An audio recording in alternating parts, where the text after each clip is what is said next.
c'est pas difficile, regardez. Quand il est dans le plat, qu'il est cuit, vous faites comme ça, et vous avez les filets qui se lèvent, un petit coup comme ça. Vous enlevez la... Voilà. Vous enlevez la peau, parce que ça ne se mange pas. Okay. Alors ça, c'est une cabane qui était à ma famille, qui était ostréiculteur. Et quand ils ont arrêté l'ostréiculture, comme Alain n'avait pas de cabane, j'ai demandé à ma grand-mère qu'elle nous la vende. Voilà. On a passé de cabane d'ostréiculture à pêche. En 90 par an. Et donc après, il y a une année en janvier, l'année de ces belles pêches de dorade. C'est parti à la destruction. Olivier me dit, maman, c'est pas possible, je peux pas pêcher pour que ça parte à la poubelle. Tu veux pas qu'on fasse une vente directe? Ah ben, je dis, si tu veux. Et donc on a ouvert au moment du 14 juillet, il y a 11 ans.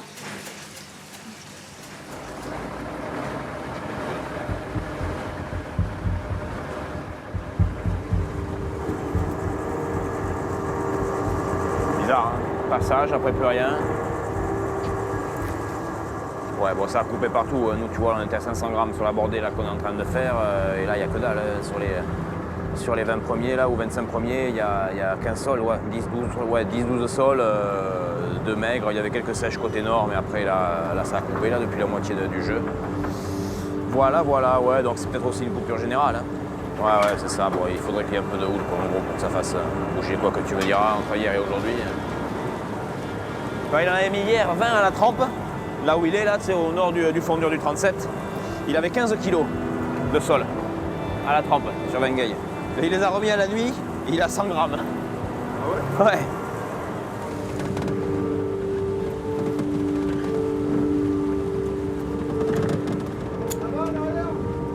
Légèrement en cap sud. Sur le bateau que mon frère avait fait construire avec mon grand-père, on avait été à la pêche à la ligne là-bas, pas loin de la dune. Du coup, je me rappelle, j'avais attrapé un croustute et un grisé. Et aussi le mal de mer. Mais bon, ça reste un souvenir quand même assez... qui est très lointain, puisque j'avais 5-6 ans à peine. Mais qui est toujours là. Et précis.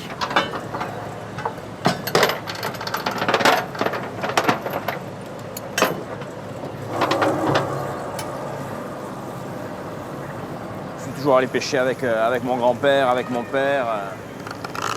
On allait souvent comme ça pêcher avec le week-end avec eux, parfois en semaine quand ils me gardaient, quand j'étais tout petit. J'allais au parc dans un premier temps. Voilà, quelques grosses bestioles là.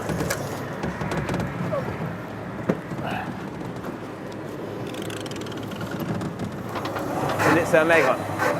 Ouais, ceux-là ils sont jolis. Ouais. Bon, c'est pas non plus des monstres, mais bon. Là le gros doit faire je pense qu'un 5-6 kilos quand même. Et donc ça fait 22 ans, 23 ans que je bosse. Voilà, et avec mon bateau, ça fait 14 ans maintenant. J'avais envie de trouver un boulot pour rester dans le pays. Et puis finalement, ça s'est passé comme ça, un petit peu par hasard. Je suis allé bosser avec un cousin et puis finalement, j'ai jamais arrêté ensuite.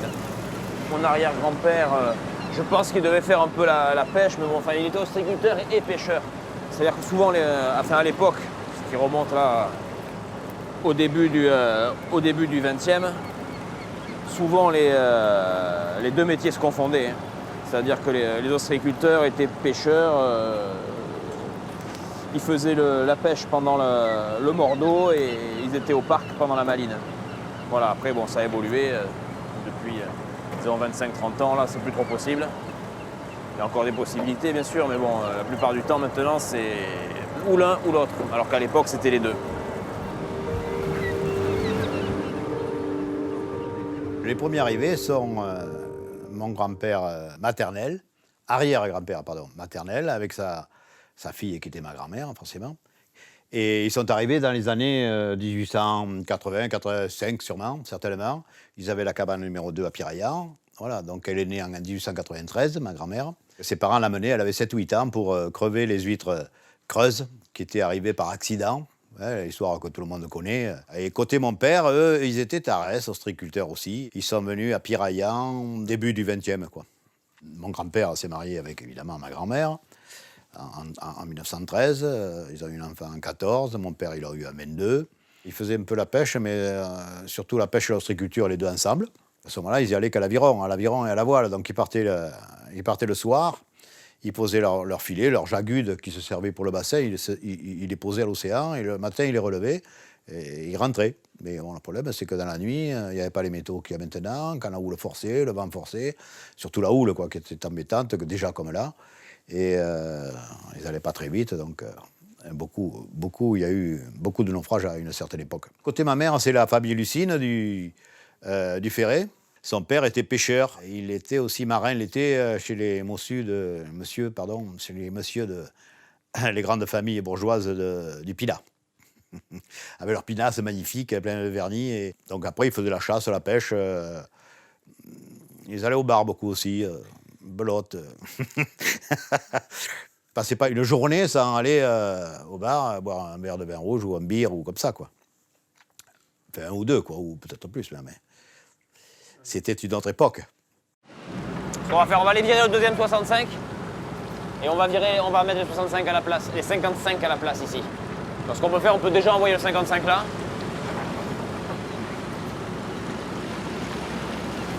Allez, on va se reprendre.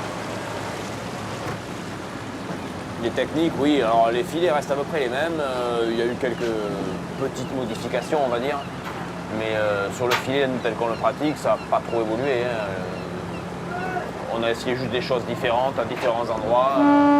Après, pour le reste, ça reste assez identique. C'est les poissons qu'il n'y a plus trop, quoi. Enfin, qu'il y a un peu moins. Voilà. Il y a eu certaines espèces où, effectivement, c'est quand même assez encadré. Et les captures restent stables avec un effort de pêche constant. Par contre, sur d'autres espèces, ça a été quand même plus problématique. Il n'y a pas de suivi, ni au niveau des connaissances, ni trop au niveau des quotas, donc on a pu le ressentir sur quelques espèces où le stock il est un peu fatigué, on va dire. Mais moi j'étais comme à la chasse d'ailleurs, sitôt qu'on a pu marcher, on était à la pêche, on était tout le temps avec les parents, hein, le jeudi, il n'y avait pas personne à nous garder. Quand j'avais 13 ou 14 ans, quand j'ai commencé à travailler, qu'on était à pêcher à la Seine, à Pinance, on était 18 à bord. Moi j'étais évidemment le plus petit, le plus jeune, à 14 ans, j'étais loin d'avoir la taille actuelle, alors qu'elle n'est pas grande déjà. Et voilà, donc c'était une ambiance formidable, quoi. La veille de partir, on ne dormait pas de la nuit, tellement qu'on était excités à l'idée d'aller à la pêche. Bon, on a toujours fait la pêche avec mon père et l'ostréiculture en même temps, et tous les mordeaux, et puis l'été on allait au chalut, comme je vous dis. Puis après, la pêche est venue dans les années 65, par là, 68, quand on a commencé à aller poser les tramailles à l'océan, comme faisaient en fait les vieux d'il y a maintenant 150 ans, mais à l'époque c'était ça remontait à 80 ans, quoi.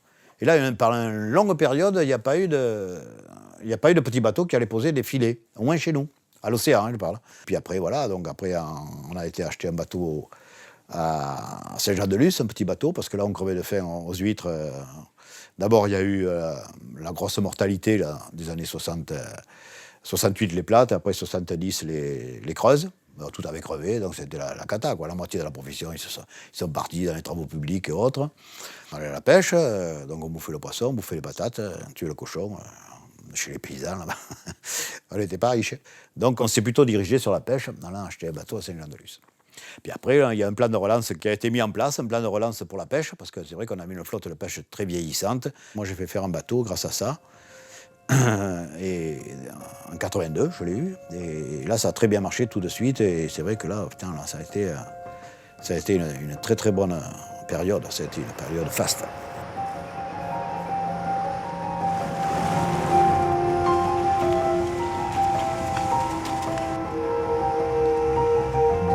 Je crois que les premiers souvenirs, c'était pas forcément de pêche, mais c'est quand mon père m'amenait à la criée.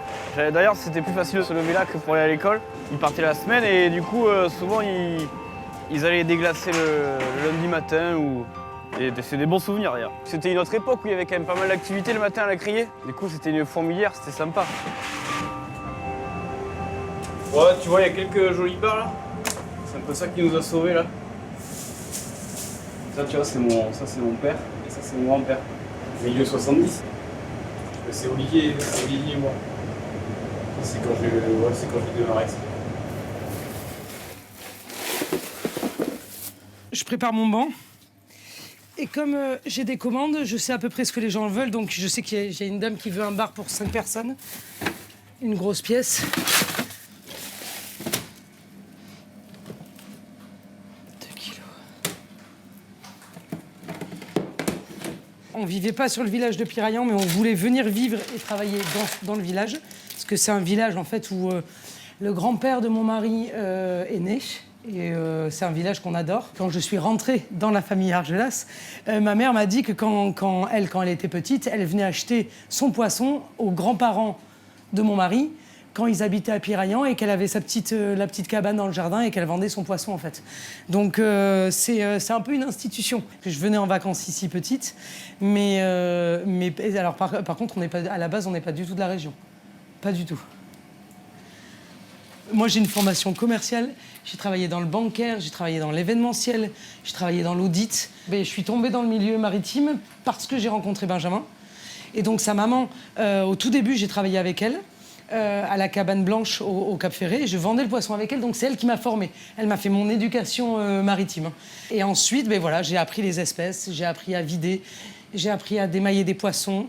J'ai appris tout ça et j'ai terminé par passer mon diplôme. Donc je suis marin-pêcheur pour pouvoir partir en mer avec eux, vendre le poisson sur le domaine public maritime et pour moi c'est très important de pouvoir expliquer aux gens comment, pourquoi on pêche ces espèces à ce moment-là, les tailles, pour essayer de respecter au plus possible la mer qui nous fournit de quoi faire manger les gens en fait. Donc on essaie de... Mais à la base, j'étais pas du tout de ce milieu-là. Pas du tout. J'ai tout appris grâce à Martine. Quand Benjamin a fait construire son bateau, dont la maquette est là, il a voulu rendre hommage à son papa et à son grand-père. Et c'est pour ça qu'il l'a appelé le Gour Esperanza, en rapport avec l'ancien bateau de son grand-père. Et il a mis à peu près, de façon un peu plus moderne, les couleurs du bateau de son papa, en fait. Il y a un rappel avec la bande blanche, il y a vraiment un clin d'œil à son papa et à son grand-père qui étaient marins-pêcheurs.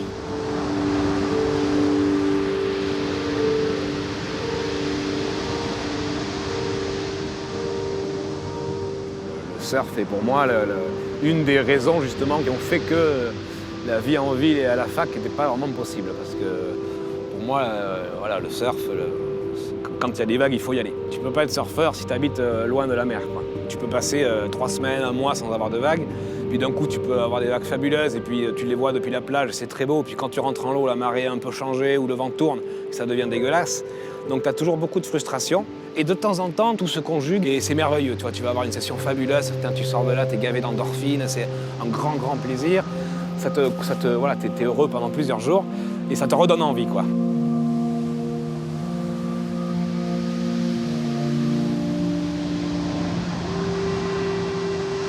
Voilà, c'est fabuleux l'océan. Quand tu en reviens, tu as le sel sur la peau. Il y a vraiment un truc particulier à l'océan. Ouais. Tu reviens, tu sens bon. Il y a vraiment un truc particulier. Ouais. Là, c'est magnifique. Il y a une gauche qui passe, c'est incroyable. Ah, celle-là. Là. Moi, j'ai fait beaucoup la pêche avec mon père entre 12 ans et 18 ans. C'était nos emplois de vacances. Je faisais une semaine sur 2 avec mon frère aîné. On faisait une semaine chacun. Puis papa nous donnait la pièce selon la pêche. Et j'étais assez chanceux à l'époque. J'avais une semaine sur 2, on pêchait beaucoup, et la semaine suivante, il pêchait moins. Donc c'est moi qui gagnais mieux. Et puis finalement, les années ont passé, et puis la chance a tourné. Et voilà. Et donc du coup, Olivier a fait pêcheur, et moi, la pêche m'a rejeté. Donc à l'époque, c'était un chalutier qui partait à la semaine. Et puis cette semaine-là, le temps était un peu mitigé. Mon père ne croyait pas que la météo serait mauvaise. Il m'a dit non, ça devrait être bon, voilà, vous y allez quand même. Et puis finalement, le temps s'est corsé et il y a eu un gros mauvais temps, je crois, en fin de soirée, en milieu de semaine. Puis on a été obligé de se mettre en cap, c'est-à-dire face à la houle et face au vent. Puis on est resté comme ça pendant toute la nuit, je crois. Donc déjà, ça a été assez effrayant, parce qu'il y avait beaucoup de bruit. J'ai cru que j'allais mourir, quoi, parce que le bateau allait couler. Enfin, c'était très anxiogène.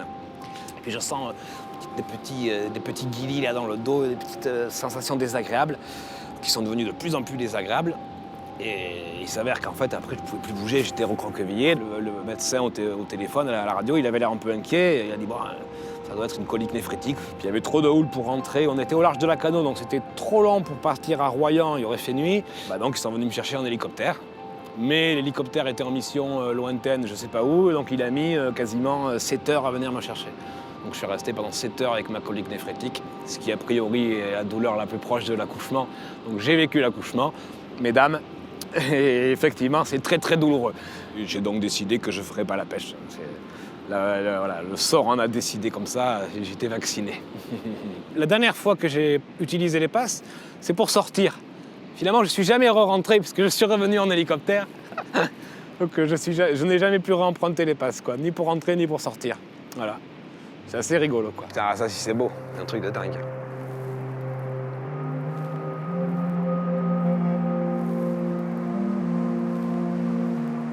À ma femme, on disait on ne va absolument pas qu'il fasse ce métier parce que bon, c'est vrai que c'est quand même dangereux, on en prend des risques. Avec la passe, vous savez, là, on a une passe qui est très mauvaise. Ah ouais, on a essayé de les décourager au possible. On a réussi à en décourager qu'un, alors 1 sur 3, c'est pas gagné. Après, il y en a un qui est parti à l'école, il a bac plus 5. La veille de passer son dernier module, il a dit j'arrête papa, je m'en vais à la pêche. Je lui ai dit attends, mais t'as 15 jours, on va passer ton dernier module. Non, rien à faire, il a décidé, donc il est revenu à la pêche. Donc le lendemain, à bord. Et voilà, le second, il a dit à sa mère, je vais passer une année sabbatique maintenant que j'ai le bac. Sa mère lui dit, pas question. Donc qu'est-ce que tu veux faire, la peinture? Bon, ben là, tu vas faire la peinture, apprentissage, chez un patron, peinture. Et quant au troisième, il avait à peine passé le bac terminé, lui, il veut faire la pêche.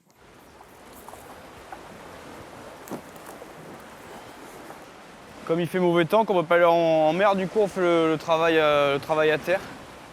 En fin de compte, comme quand un filet est usé, en fait on va pas tout jeter. Du coup on va séparer la toile. La toile c'est ce qu'il y a au milieu, en fait c'est ce qui pêche. Des cordes. On n'est pas fixé vraiment sur un seul type de filet ou sur une seule espèce. Du coup en fait on a pas mal de différents styles de filets, différentes hauteurs, différentes mailles, tailles de mailles pour vraiment sélectionner la taille du poisson.